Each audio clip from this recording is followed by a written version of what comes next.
यूसुफ किरमानी साहब, जो जो सेक्युलरिज्म की बात है, जो मुझे लगता है कि जो जो इसकी मूल भावना थी संविधान की, वो सेक्युलरिज्म था, लिखा नहीं गया था, प्रेम्बल में अगर डाल दिया गया है तो भाई सेक्युलरिज्म का आम कहीं से न्याय संगत, भाई कोई भी संविधान, कोई भी सोसाइटी न्याय संगत हो, समावेशी हो, शांति प्रिय हो, सब में बराबर का वो देखती हो। मैं दो चीजें, एक तो जो होसबले साहब ने कहा है उससे साफ जाहिर है कि मन में दुख है कि हम अमेंडमेंट नहीं चेंज कर पाए, लेकिन मैं थोड़ा इस बात को आगे पे बढ़ा दूं। 25 जून की रात में इमरजेंसी लगती है और हमारे जो जो उस समय के बाला साहब देवव्रत साहब थे, उन्होंने 22 अगस्त को, 15 अगस्त को इंदिरा गांधी, 22 अगस्त 1975 में, ये सब ऑन रिकॉर्ड है, मैं अपने मन से नहीं, कोई भी चेक कर सकता है, गूगल कर लीजिए, आपको मिल जाएगा। उन्होंने भूरी भूरी प्रशंसा की है कि आपने इतना अच्छा काम किया है, इमरजेंसी तो कितना बढ़िया काम आपने किया है। ये बात, इसका सर्टिफिकेट देवव्रत साहब ने दिया है। और ये बात मैं इसलिए कह रहा हूं कि जरा देवव्रत साहब को या तो डिसोन करिए, आप कहिए कि देवव्रत साहब बिल्कुल गलत आदमी थे, देवव्रत साहब ने देश के साथ गलत किया था। और केवल देवव्रत साहब नहीं थे, इंडिविजुअल नहीं था। नवंबर 1976 में इनके आरएसएस के 30 से ज्यादा लीडर्स ने, जिसमें माधवराव मूले, दत्तापन ठेगड़ी, मोरोपन पिंगले, ये जो थिंक टैंक है, 30 लोगों ने दस्तखत करके कहा था, और जिसमें उन्होंने कहा था कि भाई हम आपके साथ, हमें छोड़ दीजिए, हम इसका सपोर्ट करते हैं। और उसको एच.वाई. शारदा प्रसाद ने डॉक्यूमेंट ऑफ सरेंडर बोला था। तो वो, मुझे उसमें दिक्कत नहीं है, मुझे इसलिए दिक्कत नहीं है कि उस परंपरा से आ रहा है जहां माफी मांगना, आंख में धूल झोंकना और फिर करके बाहर निकल आना, ये उस परंपरा को करते हैं, तो इसलिए उन्होंने माफी मांगी, इमरजेंसी का सपोर्ट किया, ये सारी चीजें ठीक है। लेकिन आज का जो भारत है उसमें यूसुफ साहब एक चीज ये बताइए, आज के भारत के लिए मेरे हिसाब से सेक्युलरिज्म और सोशलिज्म, ये दो इतनी नितांत जरूरी चीजें हैं। नहीं तो एक दिक्कत और क्या है, जो रिलीजियस भारत है उसके रिलीजियस प्रमुख कोई मौलाना या पंडित जी नहीं होंगे, उसके रिलीजियस प्रमुख होंगे हमारे मोदी जी या आरएसएस के हेड।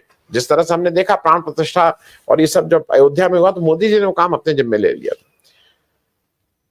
वही प्रश्न आपसे भी है कि ये क्या आरएसएस की दबी हुई अभी भी वो है मंशा कि जब भी मौका मिलेगा वो संविधान को बदलेंगे। बहुत शुक्रिया आनंद जी। देखिए, आरएसएस जो है रोजाना एक साजिश करता है और वाटर टेस्टिंग करता है, वो मुद्दे उछालता है और उस पर फिर देश का रिएक्शन देखता है।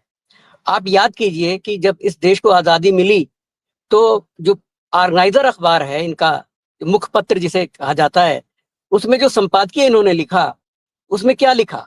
इन्होंने कहा कि हमें ये संविधान अस्वीकार्य है।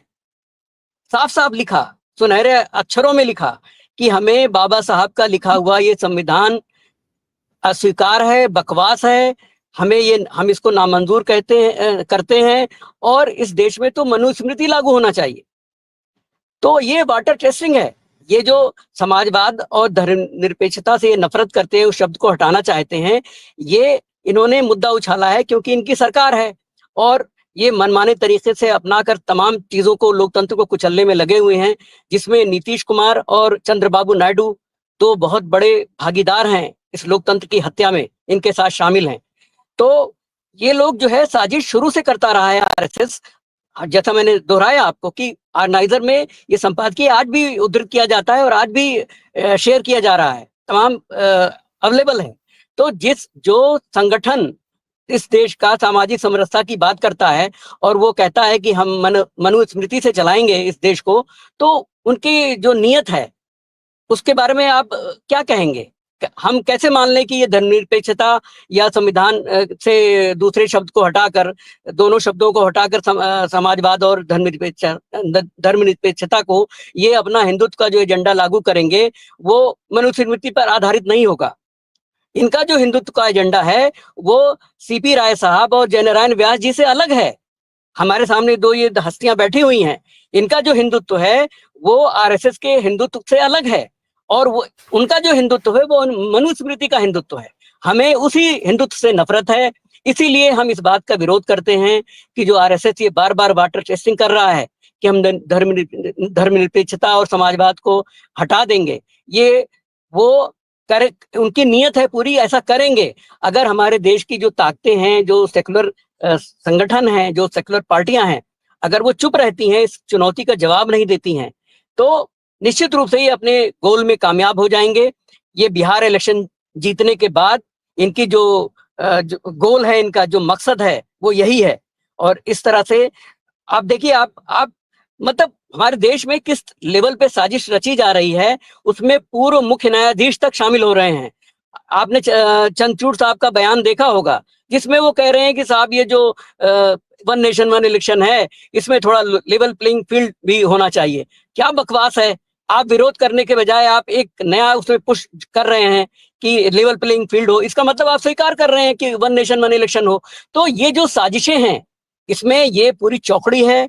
आरएसएस के लोग तमाम तरह की सीटों पर बैठे हुए हैं, तमाम संस्थानों पर उनका कब्जा है और इन चीजों को वो फ्लोट करते हैं।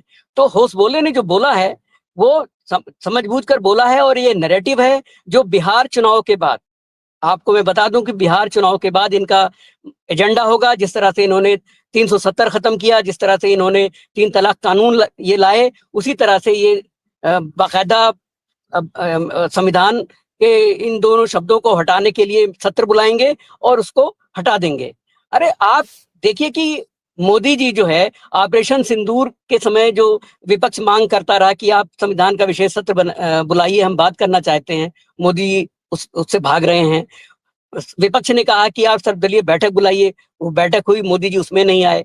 तो आप इनकी नीयत देखिए, सिर्फ नीयत देखिए, और उस नीयत से ही हम समझ सकते हैं कि इनके आगे इरादे क्या हैं। और ये वाटर टेस्टिंग है, होसबोले का बोलना वाटर टेस्टिंग है।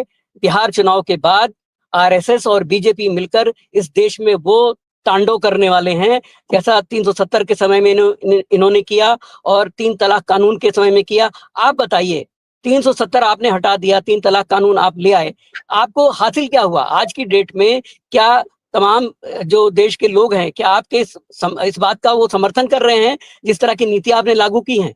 आप बताइए कि आप तमाम राज्यों में अभी जो उपचुनाव हुए हैं, हालांकि उस उपचुनाव के आधार पर मैं कोई नतीजा नहीं निकालना चाह रहा हूं कि ये हार रहे हैं बुरी तरह से, लेकिन इनकी जो आउटकम है वो कहीं ना कहीं ये बता रहा है कि ये बहुत ज्यादा इस दिन चलने वाला नहीं है, और देश के लोग जिस दिन जाग जाएंगे उस दिन इनकी मिट्टी पलीत हो जाएगी। अफसोस है, यही अफसोस है कि गांधी के हत्यारे आज भी इस देश की सत्ता में बाकायदा मौजूद हैं और उस तमाम तरह से चीजों को फ्लोट कर रहे हैं। और देश के संगठनों को, राजनीतिक दलों को बोलना चाहिए। अब नहीं बोलेंगे तो कब बोलेंगे? ये बात है बहुत बड़ी। और आप एक तरफ मोदी जी अब ने अनाउंस किया है उनकी सरकार ने कि हम कास्ट सेंसस भी कराएंगे। अब इस बार जो सेंसस होगा उसमें कास्ट की भी गणना होगी। तो आप एक तरफ तो कास्ट सेंसस की बात कर रहे हैं, दूसरी तरफ आप जो है we the people of India की जो भावना है हमारे संविधान की, वो आप खत्म करना चाहते हैं। और आप संविधान हत्या दिवस मना रहे हैं। संविधान हत्या दिवस ये इमरजेंसी का विरोध नहीं है। संविधान हत्या दिवस बाबा साहब अम्बेडकर का विरोध है। ये संविधान हत्या दिवस के बारे में इसलिए कह रहे हैं कि आगे जब ये संविधान को खत्म करेंगे, उसकी भावनाओं को कुचल देंगे पैरों तले, तब इनको ये समझ में आएगा लोगों को कि इन्होंने बाबा साहब के संविधान को किस तरह से दरकिनार किया है। बहुत सचेत रहने की जरूरत है, बहुत जबरदस्त विरोध करने की जरूरत है। और आप लोगों का बहुत शुक्रिया कि आपने इस तरह का एक डिबेट रखा है और इस पे हम लोग चर्चा कर रहे हैं। बहुत शुक्रिया आनंद जी।